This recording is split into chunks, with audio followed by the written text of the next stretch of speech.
So I'm here with Nick Fisher today, co-founder of New Reach. They do over $150 million a year. And so between us, we probably invested $5 million plus into coaches, gurus, courses, etc. And in this podcast, we're going to give the top 5 that were most impactful for us in building our 8 and 9-figure businesses. So Nick, we should start with some honorable mentions. Dude, I'm super pumped for this. Yeah, we've spent way too much on courses, but in a good way, I think, over the years.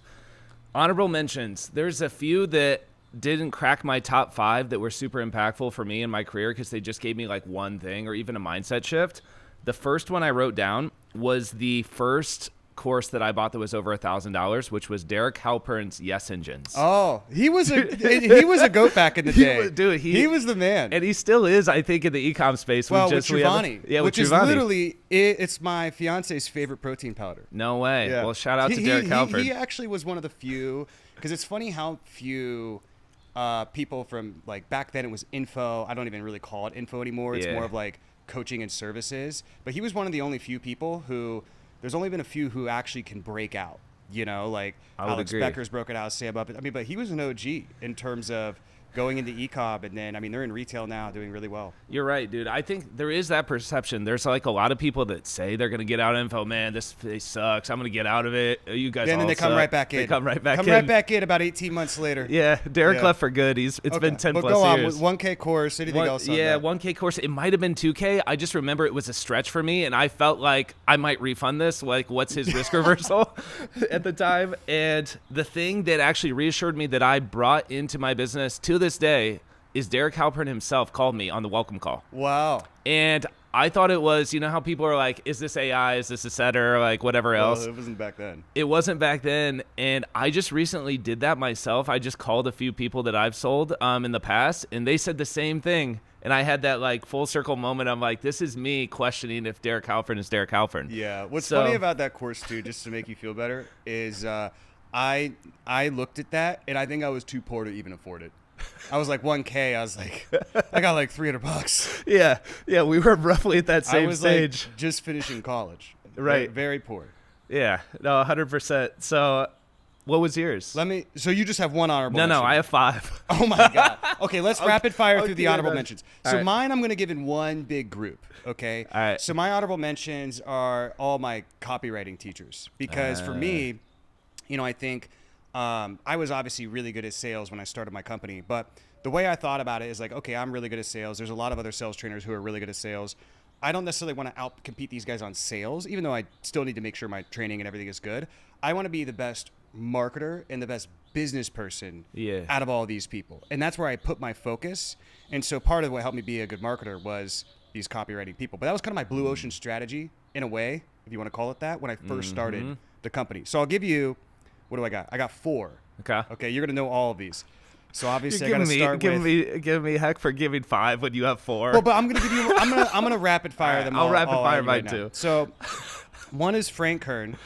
So obviously, you know, you got to give him the like go. mass conversion. But I bought the thing that was like just buy every single thing I've ever had, and there's a few like trainings in there that I still use the language and the framework of like some of the stuff that he taught today.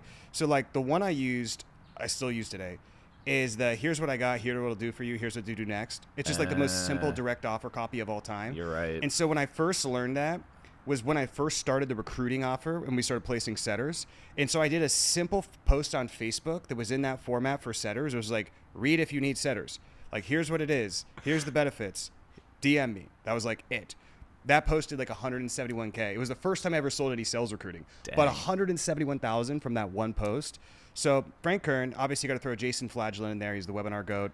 The goat. He's like just probably the best one-to-many sale. I almost view him more as a salesperson, but he's a little, I mean, it's both.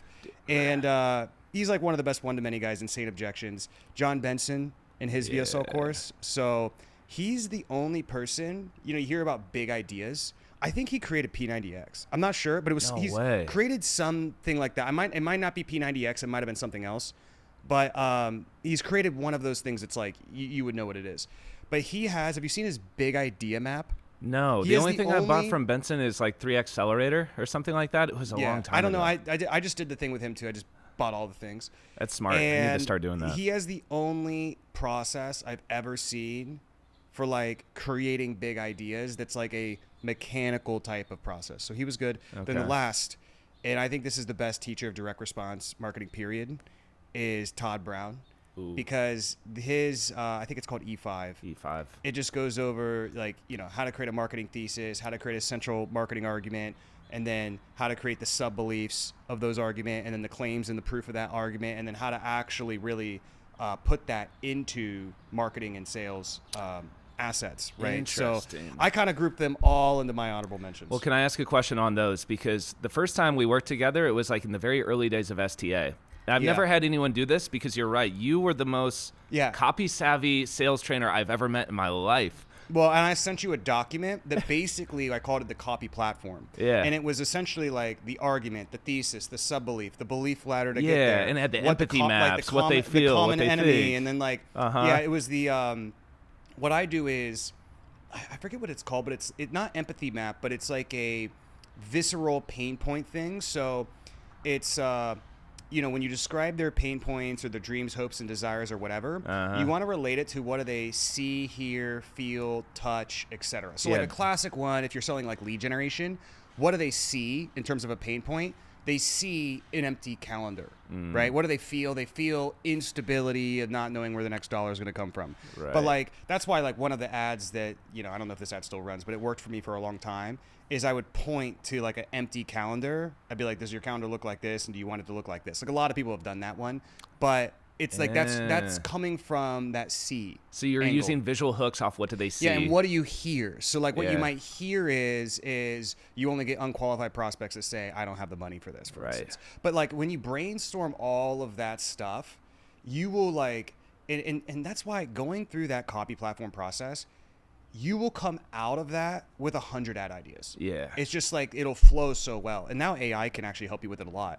But that's why when you have that, you're never really starting an ad from a blank page. Like the ad starts in this like ideation process. And if you want to, like if I wanted to make a bunch of ads, what I really should do is just go through and fill that out from scratch, even from my existing offer.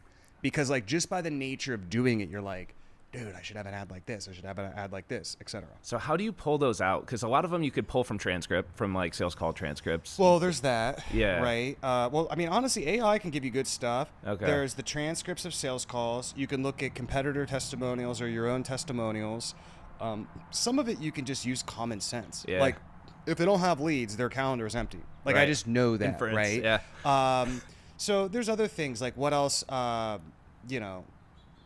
There's a lot of other things you could probably put in there, but it's called dimensionalized pain points is what I call it. Dimensionalized pain points. Yeah. That's one of the most helpful things you can do. It's one of the most powerful things I've ever seen. Because the best way to start an ad is you want to try to start it if possible. Like, I don't necessarily follow this because I do a lot of offer guarantee ads, but the best way, the best way to start it is if you could call out a pain point that you can touch, you could finger touch it, right? Mm-hmm. So like a lot of people, they're like, do you not have leads? Well, that's like an abstract concept. It's abstract. So that's taking the vague. If I make that specific, then what happens is specific and tangible and concrete language is, does your calendar look like this? Do you see how there's a difference there? I see. Yeah. It's very powerful. Okay, back to the honorable mentions. All right, we need to finish these up. All right, sweet. My honorable mentions, I'll just speed run it real fast. Nathan Latka, he had some sort of giveaway course.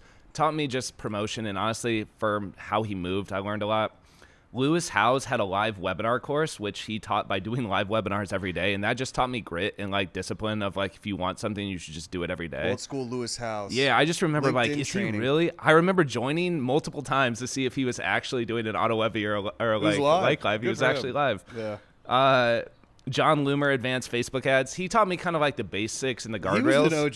He was an OG. You're an OG when you're a Facebook targeting option. Yes. In the ads manager. 100%. Yeah, shout out to John Loomer, Frank Kern, and Ryan Dice, and a few of those OG Facebook targeting options. And then the Perfect Webinar by Brunson, I think it was part of a bigger course that he probably did, but that 1 hour live training on the Perfect Webinar is like textbook marketing, like fundamentals of how you actually run a webinar. It's good. Yeah. All right, then let's go into your number 5. All right.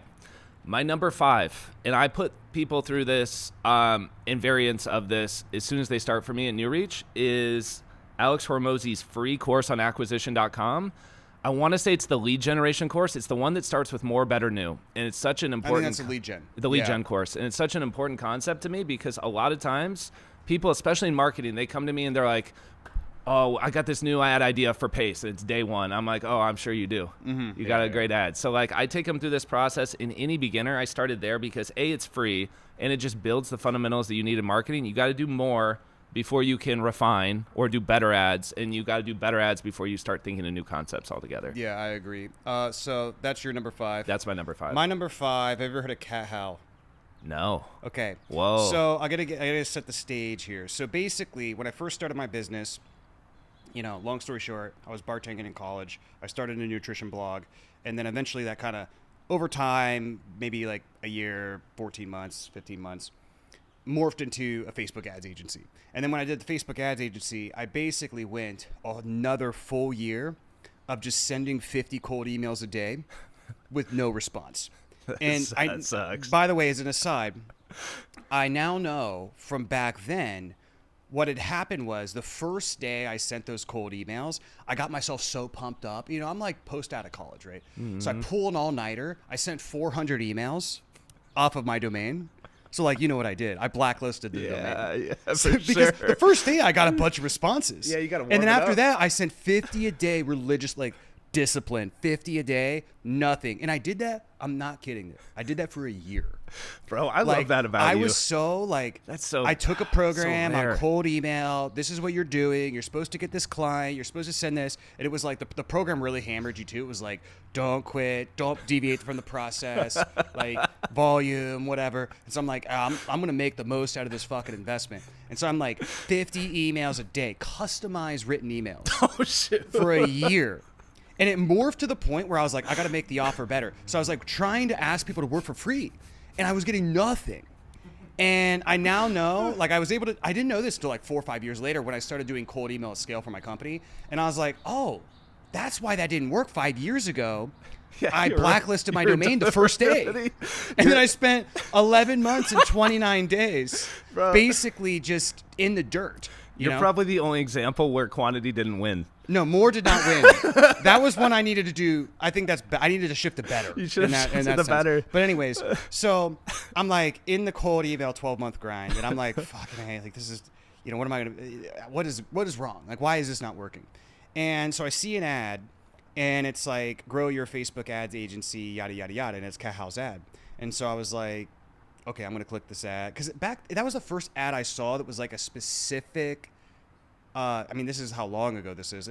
This ended up being such a popular offer, right? But it was the first ad I saw that was like, how to grow your Facebook ads agency. So I'm like, click. I'm like, this is not what I'm trying to do. What I'm doing is not working. Yeah. And so I booked this call.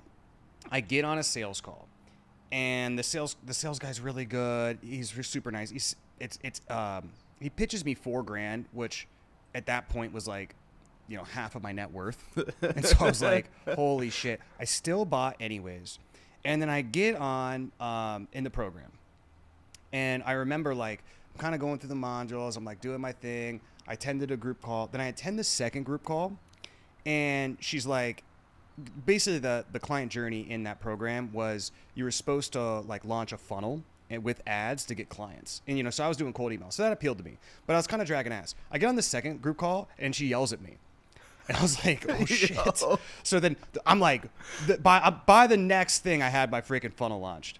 And what ended up happening was, back then I was getting like $50 calls for agency leads. In hindsight, all these leads were unqualified, but that didn't keep me from pitching them. Still pretty good for a bad and B2B. So I ended up doing like, I think it was $60,000 total over the course of like 10 weeks. I know I did 32 or 31 grand in a month, but the problem was I was so new and so green, and I was getting business like so fast. I outsourced a lot of the business to contractors, and I spent more on the contractors because like I would have to fire them and hire a new person, and then they wouldn't get results. I spent more in the contractors than I actually like made in revenue. So I ended up losing all my money, but that wasn't her fault. Like it was a good program. But here's the interesting thing about this is that, and this is the reason it's my top 5, is when I came in that program, that sales guy who sold me, we just got in the conversation and he was like, yeah, I'm making like $30,000 a month. And I was like, to me, I was bartending in Appalachia, Ohio. Okay. So I was making $2,000 a month. So I made $30,000 a month. You might as well told me you're making $1 million a month at that point in my life. And so I thought, like, I seated into the back of my head, I was like, if this doesn't work out, I'm going to do this sales thing. High ticket sales rep. And then what happened was the only thing I sucked at funnels. That's why I contracted it out. I really wasn't that good at ads. And like this program, because she was like a divorced lady in her 30s. So all the people in the program naturally are divorced ladies in their 30s. And so I'm like this young 23-year-old dude who's like living in a shack. Wait, this is funny. I think I was in her free group, actually. Did she have a free group? Yeah. Yeah. So I'm like living in a shack. My computer screen barely even works. And I don't know how to run ads. I don't know how to do funnels. I'm just like, whatever. But I'm making freaking sales. And so the thing is I think because they were like, how's this fucking kid? Like I was beating like some of these people who were way better than I was. And they were just like, oh, he's just so good at sales. And so when I heard that, I was like, oh, like I'm good at sales. And so then I kind of identified with, okay, I'm good at sales. Like I grabbed onto that because like when you suck at everything, the first thing you're trying to figure out like, what am I good at? Who am I in this like new career world I'm in? So like I latched onto that as an identity. Realistically, I wasn't that good, but I latched onto that. And then that's kind of also fed into that. Okay, if this doesn't work out, I'm going to get into sales. So when I lost all my money, that's when I got into sales. So the reason that was so important to me, and it's number 5, is not necessarily because I made $1 bajillion. I mean, I actually lost all my money, which wasn't, again, not her fault at all. But that sort of what I did after that is I was like, okay, I'm getting into sales. And then I got my first sales job right after that. Dude, I would challenge the idea that you probably weren't that good at sales too, because if you ran up $60,000, dude, I sucked. Well, what was your redeeming quality? Did you follow script to a T, or did you? No, a volume. So like, I would take 10 calls a day, and dude, my close rate was like 4%. Cool. So but when I applied to the sales job, I just didn't tell them that. I was like, oh yeah, in 10 weeks, I just like ripped, $62,000. I'm the shit. My close rate was literally 4 or 5%, and I was just burning leads, dude. Like, and I sucked so bad, actually. But I thought I was good, which is what matters. That is what matters. Yeah. Self-belief and conviction. You want to move on to number 4? Let's do it. If you're enjoying this conversation and you want to be in a room of people who are just like the people I have on this podcast, so you can ultimately network with the highest level people in the industry and up-level your business, you should fly out to meet us in Scotland at the end of July. So this is a one-time opportunity where you can get a ticket to actually be able to come if you qualify to network and get content and ultimately work with me and my team and so many other high-level speakers in the industry in Scotland at the end of July. So you have to be doing at least $100,000 a month in your business to qualify. If not, don't bother with it. But if that's you and you're trying to scale to 10 million or even 20 million or 100 million a year, there's other people in the room who have done that. And the speakers I'm going to have in Scotland have done that too. So check out the link in the description and see if you qualify. And if you do, book a call with my team. We'll talk about the ticket price to be able to come. This is the only time you're going to be able to do this. So take advantage of it. Now back to the podcast. Dude, number 4.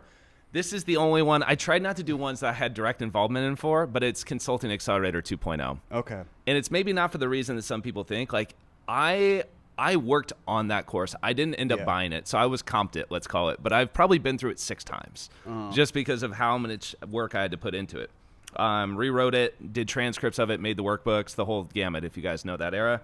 And it teaches people how to get clients. Right. It never did that for me, but what it really taught me was how to make a great course, which was super impactful. So anyone watching this in like growth operating too, is the story goes, when I got there to work with Sam Ovens, I was on a base plus a rev share. The first day I audited our Addis account and I told him it was shit basically, or like, we can do a lot better than this.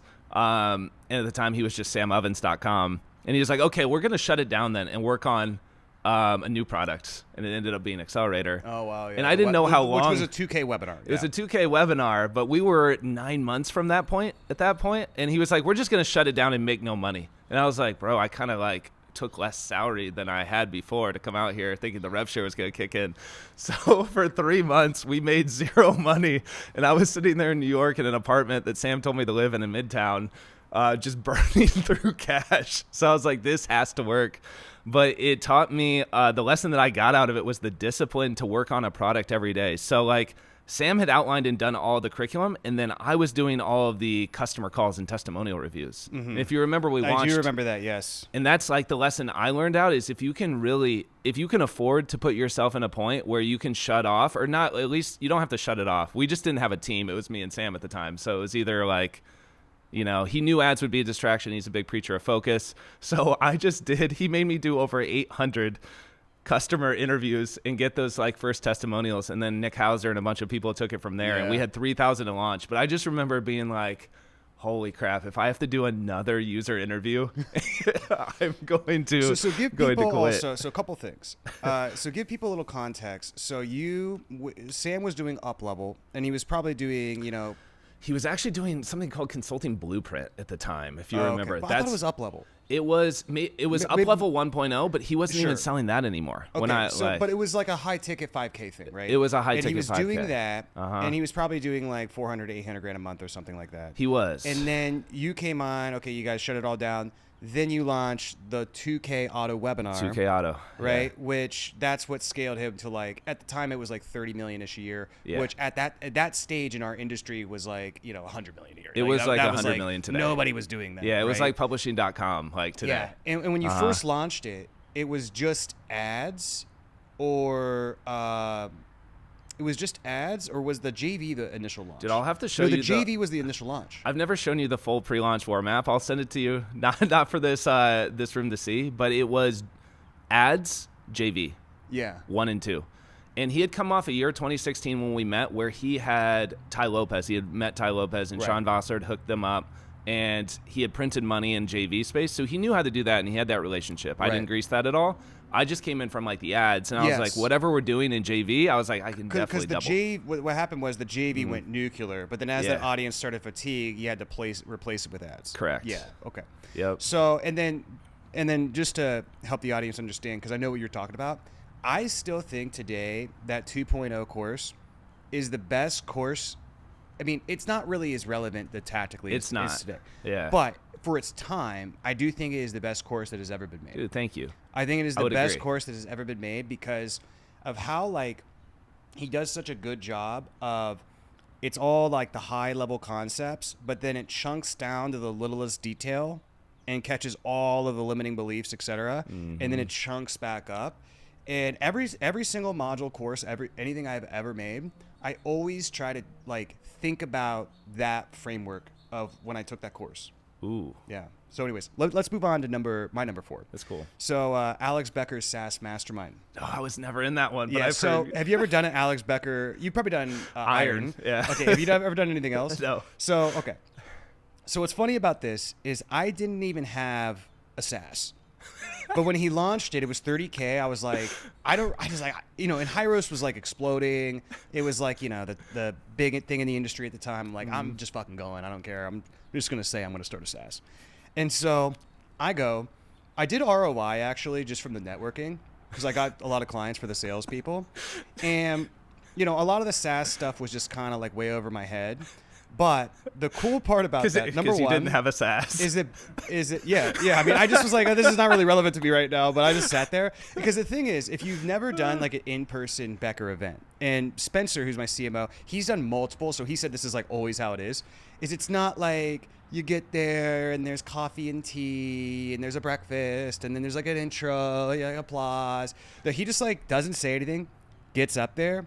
And then he opens up his laptop and just runs through a Google Doc for 8 hours straight, just fire hosing information. Like, he almost like, he was like, hey guys, all right, we're just going to go through this. And we were all sitting in Airbnb. We're just like, fuck, you know, just like fire hosing information, you know, no breaks, no nothing. You know, it just was, that's all it was. Shout out and to apparently Becker. that's just like how he does it. So I actually, I enjoyed it. I mean, I just want the information, so I enjoyed it. Yeah. But here's the deal. So, at the very end, he was doing how to do marketing for SaaS. And he was breaking down what I call now today, like the direct VSL funnel. And he was breaking down essentially like his funnel that was like, this, what was it, like this hard drive or whatever will decrease your cost per book call and increase your ROAS and do X, Y, and Z, or you don't pay for it. And then he would hammer you with the social. So it was offer guarantee, hammer with the social proof, and then it was a CTA. And then it was like, so if that's all you need to hear, go ahead and book. But if you want to know more about why this works so well, keep watching and I'll tell you why. And then he would go into essentially like a demo of the product, so to speak, of like kind of a little bit more detail of why it worked to essentially sell more higher information buyers. And I saw that, and he had actually said that, he evolved that from Hormozi's gym launch funnel. That's what he said. And so that makes they sense. were really the only two kind of doing it at the time. Joel Irway also with his power offer thing, he was doing it, and his system was really good as well. Yeah. And I thought about it, and I'm thinking about like Joel's stuff, and I was thinking about what he did, and I'm like, I have like a done for you recruiting offer. Like this has gotta work for my business. Because at that time, I was just doing like $500 a month off referrals and organic, right? So I went back and wrote that funnel, and that funnel has produced, I think alone, it's had to have been over 100 million. Because that's been the main funnel for my B2B side of the company for years. It's had to have done at least over 100. It might be like 120. I don't know. It still runs. That makes so much sense. Yeah. You, Becker, and Hormozi and Joel all come from that. You have such strong direct leads. Yeah. Right into it. It worked. So it worked. That's my number 4. Number 3. Number 3 for me is, Cole didn't pay me to say this, is STA. All right. And the reason being, glaze me up right now. I will man. glaze you up. Me up. Dude, I will glaze you up. You guys should click the link below. I'm going to include it in my description, and if Cole doesn't. But STA. So going back, like let's call it 4 years ago. It was about 2021 or 2022. We had kind of maxed what I would call like the relative scale of the VSL call funnel, inbound, one call, direct close, that I was kind of getting known for at the time.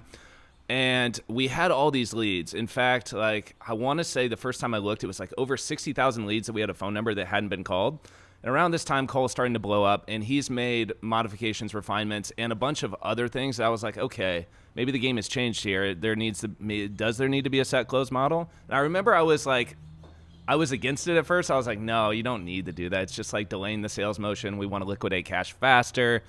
And then I don't know what caused me to look into it, do one more time. And I was like, okay, maybe it was a conversation we had. And you told me your average, like basically time to liquidate ad spend, and it was less than mine. And I'm pretty fast. And I remember being like, maybe set close is actually better and faster. So that was the aha. And then I ended up buying it for our sales managers. Chad went through it first. Yeah. And then I made everyone. So like our whole sales team, they still train on it to this day. Someone asked me for the login last month. Oh, nice. Joel on our team. Nice. So legitimately, STA, like, I don't know how much improvements and refinements you've made over the years since then, but it's still relevant to our team to this day. Yeah. And they train well, off I've it. I've done multiple versions, but I appreciate it. Yeah, we'll leave it at that. We'll leave the link in the link in the We'll description. link in my I suppose. description. All right, I'm gonna give you number 3, and so this is I cheated on this one a little bit because it's not something I invested in, but they were technically a coach, but I was working for them, which was TNF and particularly Taylor Welch, because he was my manager when I was a salesperson at Traffic and Funnels.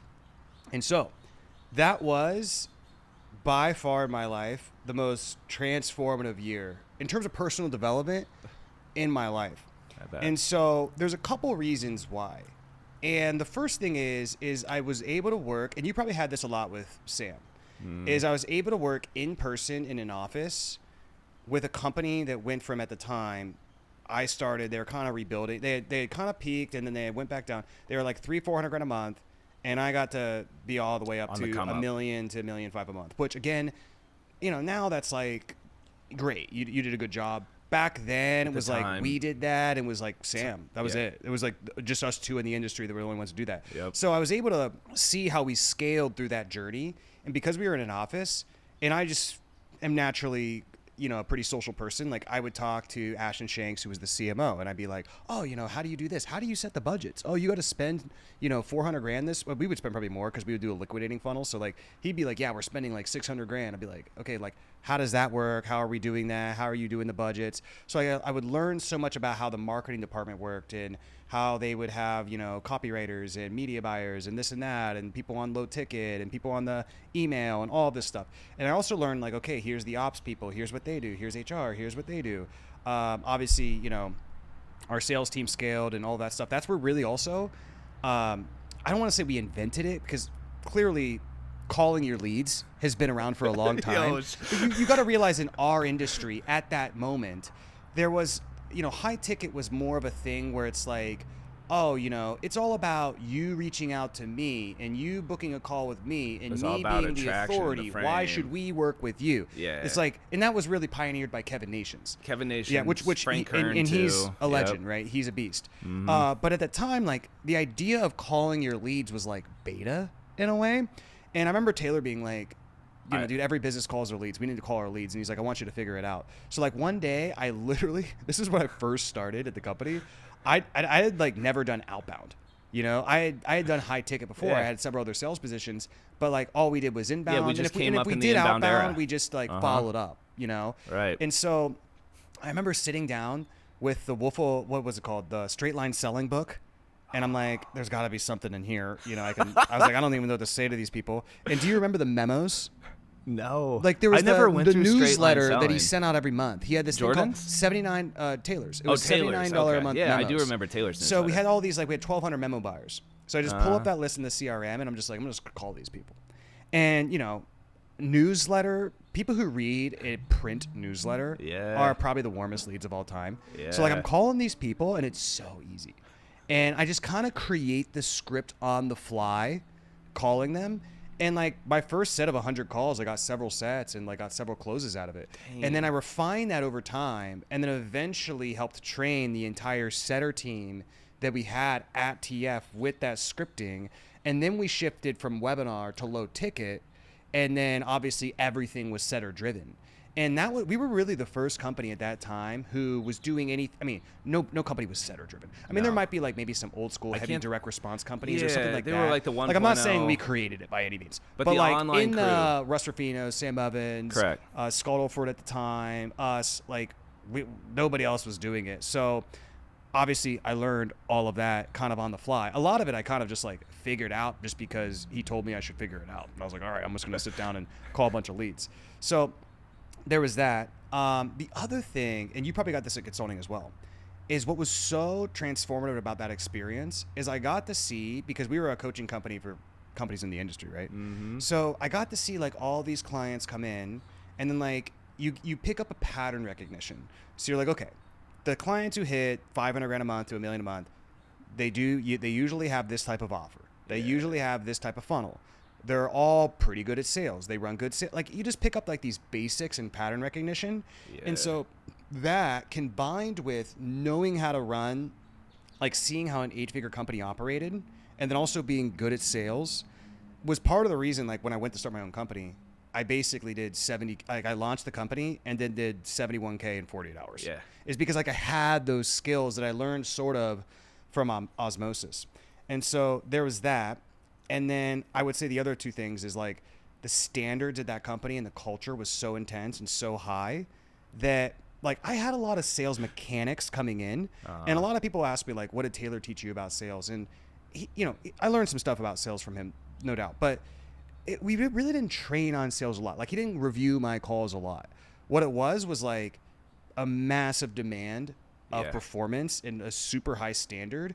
And we would just have to like figure it the fuck out. So like I was investing in sales trainers and coaching and this and that. I was reviewing my calls and I just had this such a tight feedback loop to where I got so good just under that culture. Like I got good because of the culture, not necessarily because of the training, but still that's like really important. And so I grew a lot that way. And then, me and Taylor have made up since, but when we left, I remember we didn't have the best, departure. And so, he even told me at the time, and like, I love Taylor now and everything, but he told me at the time, he was like, you're never going to make more money than you make here. Right. And I was like, fuck you. And so I swear from like 0 to like probably beyond $1 million a month. I mean, I was like determined to just prove him wrong. And I'm kind of glad he did it because it gave me a lot of like dark energy fuel, you know? And so that's my number 3.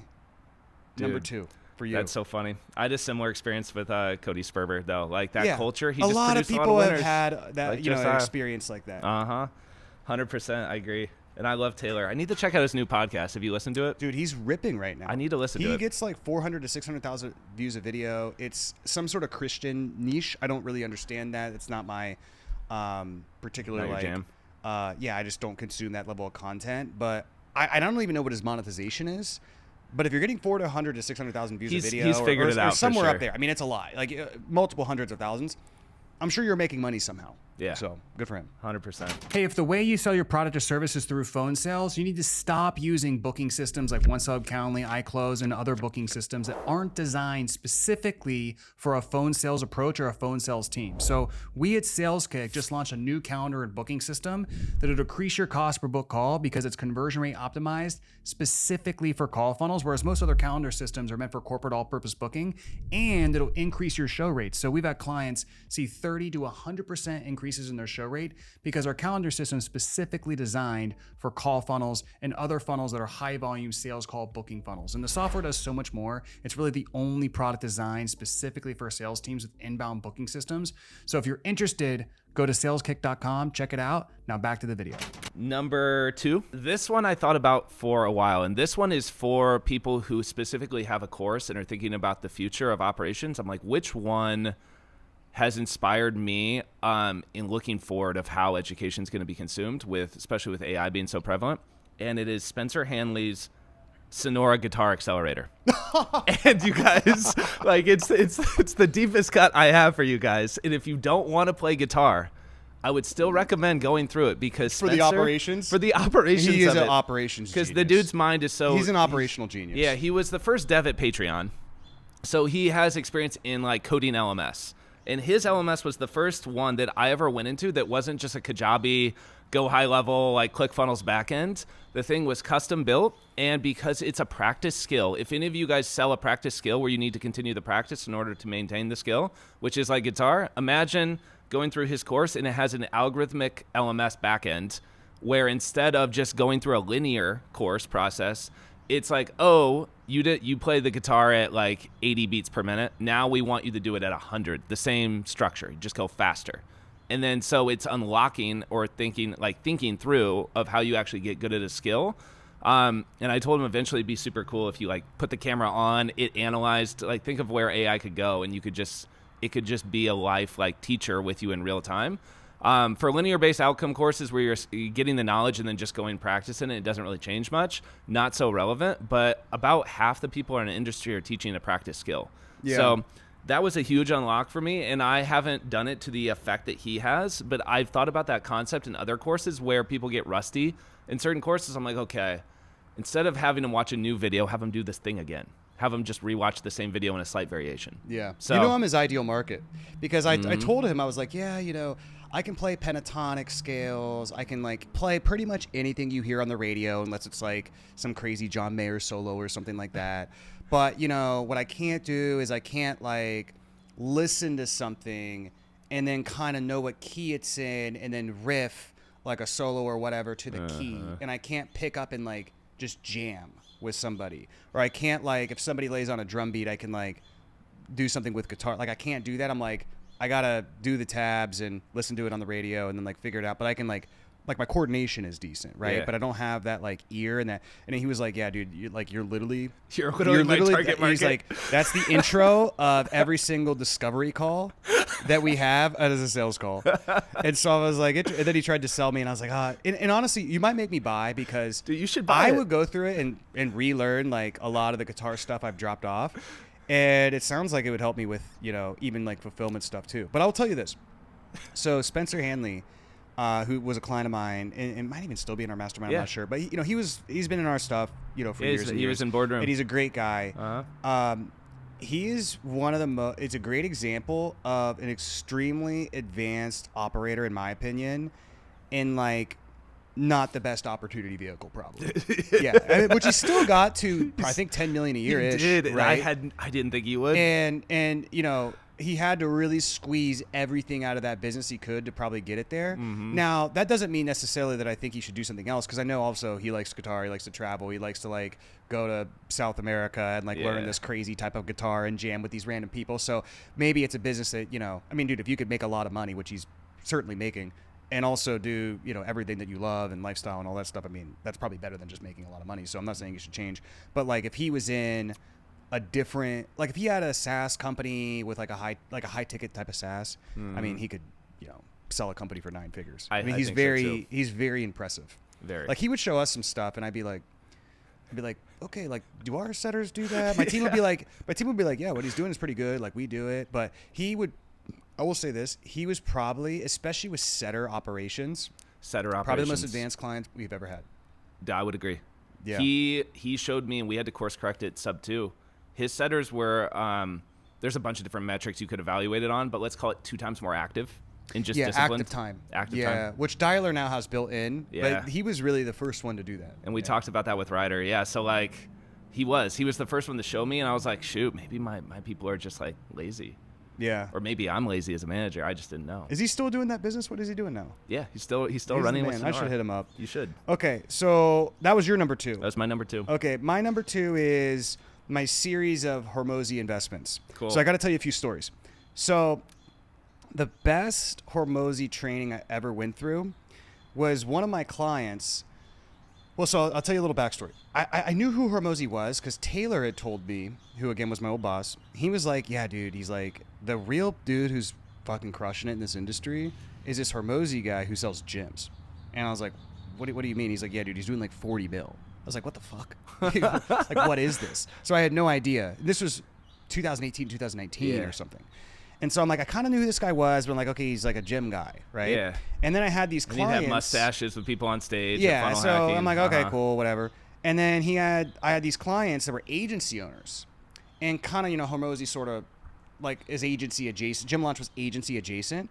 So they were telling me, and particularly this one person, like one guy was like, dude, I funnel hack their sales process. It's like the greatest thing I've ever seen. I was like, okay. And then this other person told me, they were like, dude, you should listen to the Gym Launch Secrets podcast. I was like, what do you mean? I don't have a gym. And they were like, no, it's just really good business stuff. So I started binging the podcast. This was in early 2020 during COVID. And so I started binging the podcast. I was like, this is fucking good. Then I had, I don't know. I don't want to get him in trouble. So I had a different client who was like, yeah, dude, I spent $50K to get a consulting day with Hormozi. And he was telling me a little bit about it. And I was like, dude, you got to send me these recordings. And he's like, I'm not going to. I was like, I'll buy them from you. And he was like, look, he's like, if you give me a sales rep, I'll give you the recordings. So I bartered a sales rep for the one-on-one full day consulting day recording that they got with Hormozi. And that was probably at that time the best content I've ever been through my entire life. Because like he didn't publish a lot of like business stuff on YouTube yet, right? I mean, it was like business stuff adjacent for gyms. So this was the first time, like, you know, more, better, new, right? Like, I was like, more, better, new. That's pretty fucking cool. Like, I had heard that before it was like public. And there was a bunch of other these frameworks. Like, you know how he has the other one that's like beliefs, character traits, and skills or whatever it is.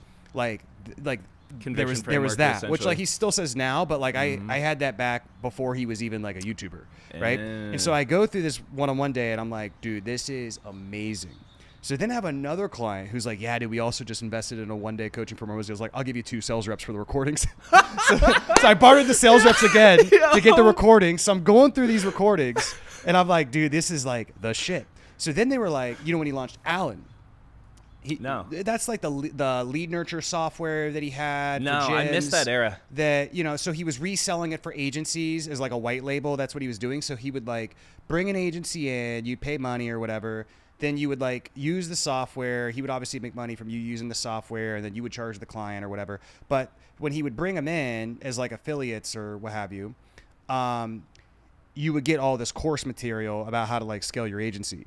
And that was like the OG, like all the Hormozi frameworks. So like the Profit Genie, like all this stuff was in there. You didn't tell me about that at this time? I bartered sales reps for that too. Because I was like, I don't have an agency. So I was like, yo, dude, I had this one guy in my program. I was like, I'll give you some more sales reps if you give me the logins. And I would have bought it. To be clear, I wasn't trying to be cheap. I just wasn't like, I hear you. I was like, I don't have an No, agency. I've done that too. Yeah. So I was like, trying to get in. So then, I'm already like well-versed in the Herbosi stuff because I'm like, I kind of got into underground content, which by the way, underground content's sometimes the best content. I would agree. Then, he gets big on YouTube, right? And like the 2020 and 2021 Hormozi era of YouTube, like any advanced person will tell you is like the OG Hormozi videos were like the best videos. Like now, like, they're just broader, and I've heard a lot of the same concepts like again and again and again. So those were good. But then I did the 250K thing, right? Which I made a video about. I don't know if you saw it. So did you? Which 250K thing? Well, I don't know if it's a thing, but basically when he did that Money Models launch, one of my sales reps, who was a top sales rep for me at the time, Hermosi poached him. But I was like, yeah, I get it. I didn't watch I was that like, video. yeah, I was like, I get it, dude. Like, he got this really good offer, and I was like, you should just take it, dude. Don't even worry about it. We're good. Yeah. And so we're still friends. And he called me like during the launch, and he's like, hey, dude, there's this like special offer. It's like 250K. It's like a consulting with Hermosi, and then it's also this like event you get to go to with 10 people who also pay 250K. So I was like, yeah, fuck it, I'll just do it. So I bought the 250K for my old sales rep, and I want to support. The other thing is too is like I want to support my old sales rep. I hear you, dude. I'm like, you're to get commissions from this, yeah. So I bought it, and the thing is, it's hard to like. I always get roasted when I talk about it online. Why? Because. Well, people will. I'll be like, oh, I spent 250K with Hermosi. Then I'll be like, here's what I learned. And then all the comments are like, you could have learned that in ChatGPT. I could have told you that. I'm like, dude, you're fucking broke. Like, it's a bunch of broke people being like, well, I could have told you that. I'm like, well, if you could have told me that, why are you broke? Yeah. First of all. But 100%. anyways, so his time is worth what his it's time hard, is but valued. it's hard to like encapsulate everything you learned because you're there for so long, and a lot of the stuff is like a little nugget here, a little nugget there, a little nugget there, a little nugget there. They all like do culminate. But they're not. It's not like I can't make content about it because I'd have to give you so much context on like my whole business, and then I had this relationship with this and one how leader, you're gonna exert the and now I leverage. restructured that, and blah blah. Yeah, it's like it's very difficult. It's heady. Yeah, I can't really. It doesn't make for good content. Right. So when I try to summarize it into like my takeaways, I always get roasted because what it does make seems for like good content it seems is like baiting with that headline. Yeah, it seems like I didn't get any good things from it, but I'll give you a few. All right. So he gave, I've been trying forever to move the business into a different industry or up market. Sure. And so we talked a lot about that. Got a lot of great strategies. Is that for valuation multiple or for a different? No, means? just because I think we could scale further into the high ticket online services market. I think we'll have better LTV to CAC in a different industry. So it's really just and also diversification, just in case something happens to our industry, which I don't foresee happening like in the next couple of years. But you never know, just AI and stuff. So expansion of target market. I market. particularly want to move into home service because home service can be small business all the way up to private equity roll-ups. I agree. Yeah. And whereas like coaching, like. You get an extreme level of topping out at like 10 million. There's just not that many people who, whereas like, there's a wider segment of, let's say, bigger businesses in home service and others. So, that makes sense. Yeah. So I want to do that. So we talked a lot about that. We mapped out like a lot of content strategy. And so I got to see like how all their whole content team, content department works, how that's all working, et cetera.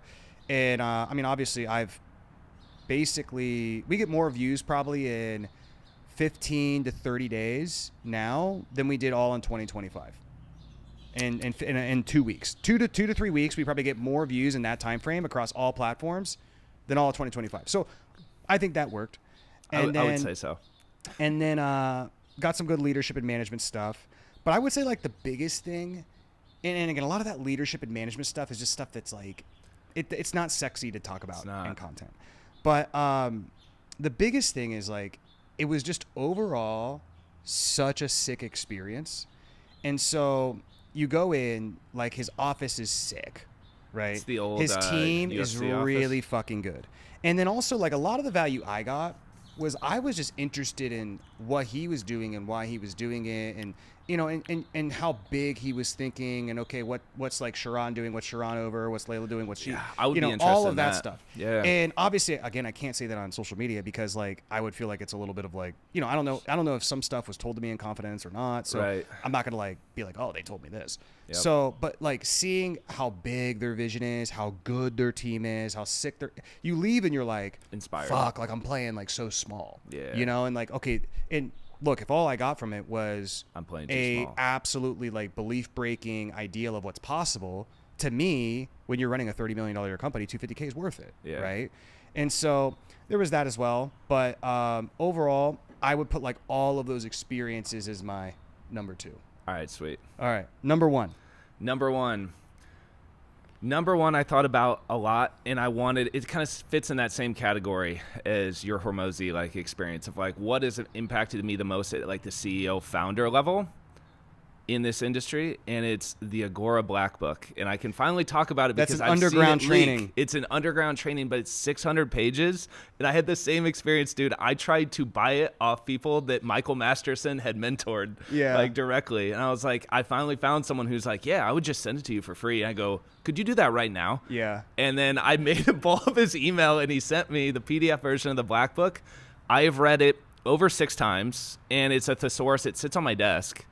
And like, if there's ever just a publishing problem, because if you guys don't know Agora, they're the only one I know in our pocket of the industry that's Over a billion. Been over a billion. And they're like Yeah. not necessarily a coaching company. They're an investment newsletter. They're an investment which newsletter. is an info product basically with high ticket stuff on the back end. Yeah. And you know, they've had controversy because like I think some of their I think even they would say like some of their marketing at certain points got pretty out of control. Yeah, they use heavy fear-based marketing. Yeah. But obviously you can learn a lot from how they operated as Yeah. a company. And same thing as you go into acquisition.com. I had Agora as a client for Agexa. We didn't have equity in it. If you guys don't know, we have 2 different models. Like one, partner with people, take equity, and only get paid if the business goes well. B, for a little bit, we had a marketing agency for cash flow. Yeah. So Agora was a cash flow client, and they were the first ones that were like, hey, could we just prepay you for ad spend, and you could put it on your card? And I was like, sick, I get points, and you're going to give me $100K up front to just blow? Yeah. Hell yeah. So I got invited to the office. It was right around the launch they did with Tim Sykes. But then I learned they had 40 or 50 other brands and newsletters too, and like sub-affiliates. So it kind of opened my eyes to what my business model could be if I played it right. Just this house of brands, and you have all these experts that are going well. And then behind the scenes, they cross-promote each other. That's like ish how they got to $1 billion. Okay. There's more nuance to it than that. But this 600-page book, I didn't know about it at the time, but I was chasing. People kept telling me there's like this internal SOP book and like series of letters from the founders. It's everything you need to know about how to like launch a publishing company. I was going to bring it, dude, and I totally forgot. I didn't have enough time to swing by the office. I've read it, and I should honestly you have reread it. I have physicals. It's funny Yeah. is like it's an underground thing, but like Yeah. when I had dinner with Hormozy right as he was starting to get big, and I remember I was like, dude, have you read the Black Book? And he was like, dude, have I read the Black Book? and like it's so funny that like really good operators, they all know about like that secret piece of content. There's also one that is I think just a Stansberry one. There's like 3 actually. I didn't know about and that. I've read all of them. The Stansberry one has a lot of carryover from the Black Book. So I think if you read the Black Book, it is like the main thing. And if you've read Ready, Fire, Aim, that's basically 1/6 of the Black Book. Yeah, which is really phenomenal. Yeah. That book, because I was going to bring it up, is the best book in business I've probably ever read. And I was actually thinking recently I need to reread it. I've probably read it 4 times. No way. And okay. because, when I'll say this, a lot of, I think, not to just keep like bringing up Hormozy, but a lot of his early content, you could tell was very inspired from Ready, Fire, Aim. You know, like, and I think it's a lot evolved since then, but you could tell that like was a big influence in some of his thinking, in my opinion, at least.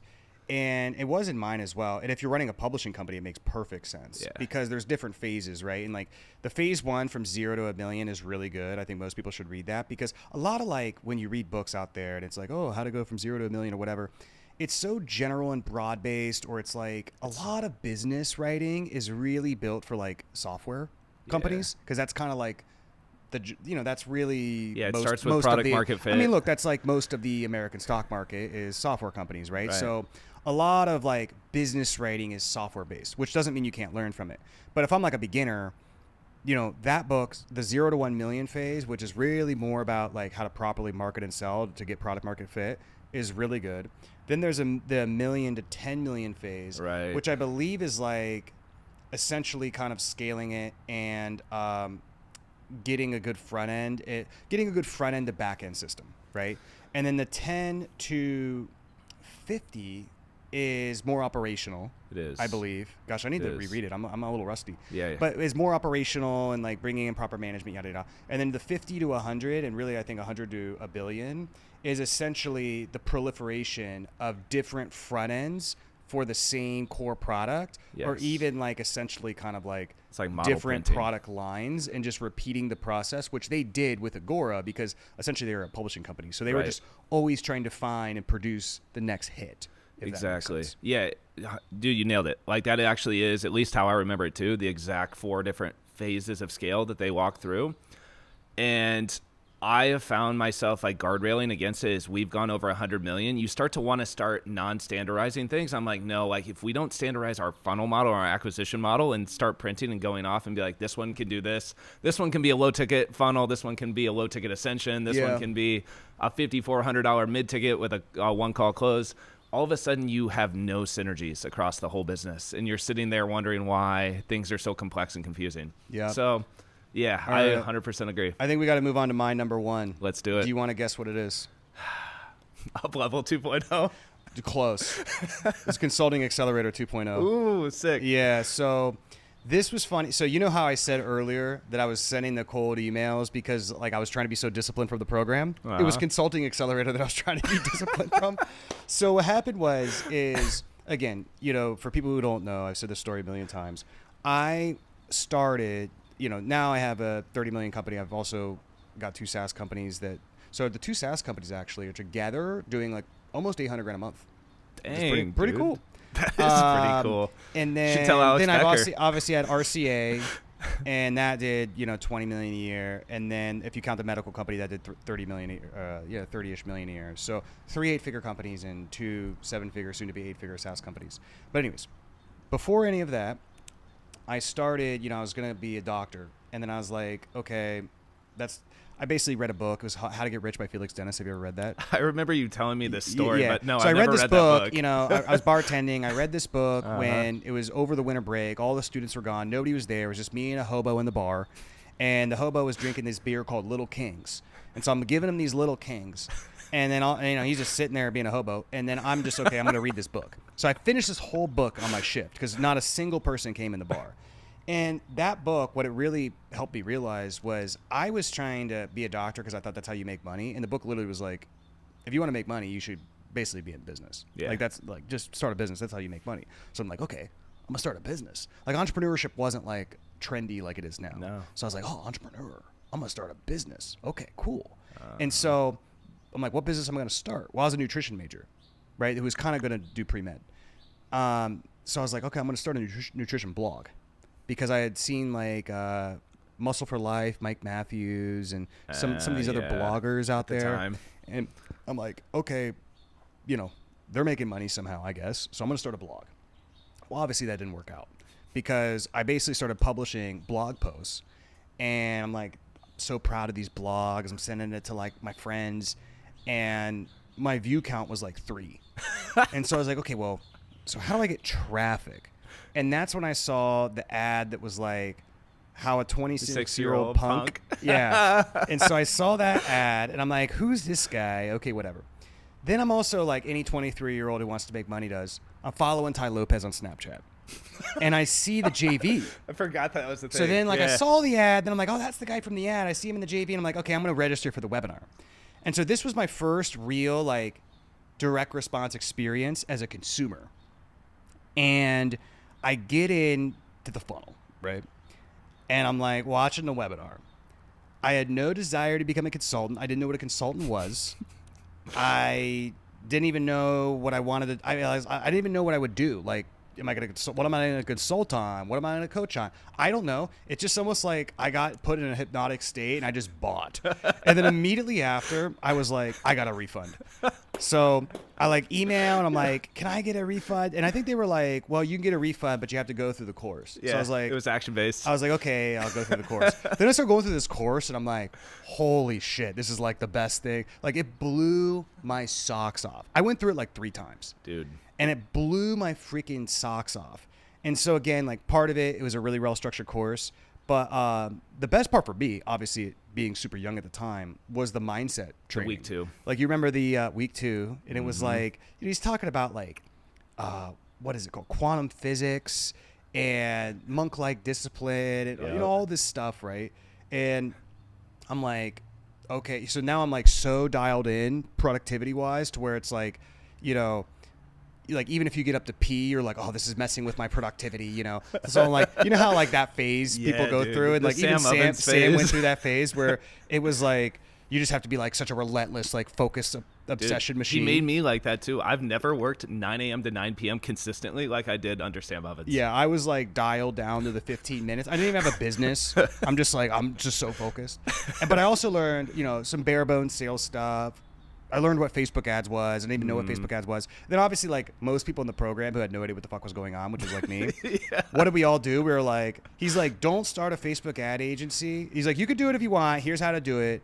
But like, try to do something unique. Yeah. And I'm like, I'm starting a Facebook ad agency. So I started the agency, and then, how do they teach you how to get your first clients? Cold email. Dude, I did not so know this. That spurred my whole year of essentially sending 50 emails a day with no response. Dude, good because job. I burned my thing the first. I mean, I was so, and then I got into the CAHAL program.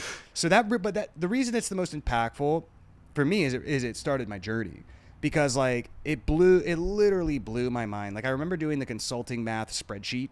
Yeah. And it was my first ever encounter with, being spreadsheet rich.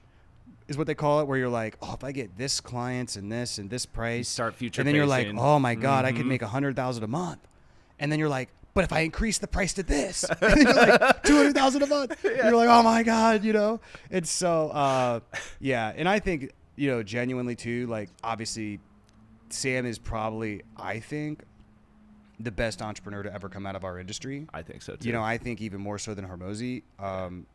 He's never publicly said this or wouldn't say this, but there's a reason I'm why pretty those sure two are working together. He's technically, I think, a billionaire now. I think on paper. On paper, yeah. Uh-huh. And I think he's going to be a lot more than that. Mm-hmm. And, especially when you think about, he basically, when people saw him go from making a ton of money to starting a Facebook group competitor, I will even call you out, even you, and some other people too, were like, I don't know why the fuck he's doing this. Is stupid. Do I know? You're like, this makes no fucking sense. And now that company's worth, I think, I don't know, I'm just speculating, but probably well over $1 billion. Yeah. And so it's absolutely crushing it. So I think you got to give him props. Like Dude, I think he's the GOAT of our industry. Period. I know, and I'm so proud of School too and what it became. Like, it's cool. I was there the day we bought School, and I just remember him saying, yo, I bought school.com, and like without consulting me, and we were working on this together, and I was like, what do you mean school.com? How much did that cost? And it was a lot less than I thought. And then he was like, it's SKOOL. And I was like, shoot, what are we doing here? Yeah. we're really all in on this. And yeah, he just had that belief, man. And like, I always tell people, I'm like, Sam, I would never bet against Sam Ovens. Yeah, he's an animal. What do you think? I mean, you worked with him. What do you think are the things that make him, unique, different, just really good? Dude, the first thing that came to mind that I experienced with him that I've never seen to that level with anyone else is he just does not, he's hardened himself to the point where he really doesn't care what people think. Like, a lot of people say that on camera, and I'll see signs of it. As Jensen Huang or Elon Musk would put it, this is Jensen Huang's quote, is he tortures himself into greatness. That's exactly what Sam did. Yeah. And I learned just from our discovery calls, like I have my theories. Like he got bullied as a kid. He doesn't talk about that a lot too. He had like bad acne. Like there's a lot of things that if people think Sam's a robot, there's a lot of empathy I've pulled out of him, like behind the scenes doing things that we just didn't tell certain stories. Like I did parent interviews with him before because he wouldn't even tell me on some of the stuff. So like I feel a lot of empathy just towards his come up story and how he was treated as a kid. And me and him, like once I got that story, like I'm willing to go to war with someone. So me and Sam kind of like at our worst, we bullied people back during that era. We just like did not care, both me and him. I was like, shoot, you'll let me write whatever I want. I was ghostwriting stuff for Ty Lopez, and he was like, screw it. Ty, we'll launch it. We'll do it. I'm like, sick. I'll just write the most crazy stuff I can. So that era of copy, I felt maybe invincible. And I don't know what Sam felt, but he gave me that feeling of invincibility, which is super cool. It's very rare for an entrepreneur to give you that much control, freedom, autonomy where you feel invincible in your craft. Yeah. What do you think consulting would have became if he just went all in on just info and coaching and stuff? I think he would have done what – I'll send you the original Sam Ovens job offer letter that he sent me. I've showed it to people, and people are like, dude's batshit crazy. And it said, we're going to grow consulting in 3 years to a $100 million company and sell on the NASDAQ. And I believed it. Like, that's what got me to come to New York. And I remember thinking it was crazy, too, as I read it, by the way. Yeah. What would have been the purpose of going public, though? I don't even know. Just because it's cool? Just because it's cool. Because, I mean, the only reason to go public is obviously to raise money. To raise money. Yeah. So we, like... I mean, not necessarily. I guess you could just get a huge cash out. But yeah, generally, like it's really to expand because, obviously, if your stock price goes up, you could issue more stock. You can expand. Also, the initial liquidity of the IPO gives you a lot of capital to be able to expand. I mean, that's why most companies go public. Right. Like, and also because of, the venture and PE cycle of they got to get liquidity at some point. Yeah, phase 2, like LMS wasn't even a thought. That came in about a year after we started thinking about LMS, and I started doing research on Teachables come up, Kajabi's come up, Circles come up, and that became the market research for school. But before that, we just thought we could get with 3 products, we could get to 100 million. We would IPO because that's like definition of success is you look cool, and NASDAQ because it had a tech leaning to it. Yeah. And Sam liked that. And then we thought we were going to buy something like entrepreneur.com and just content distribution network. Interesting. Yeah, that was the original plan. Interesting. If you enjoyed this podcast, you're also probably going to like this podcast I also did recently that you can check out by clicking the screen right here.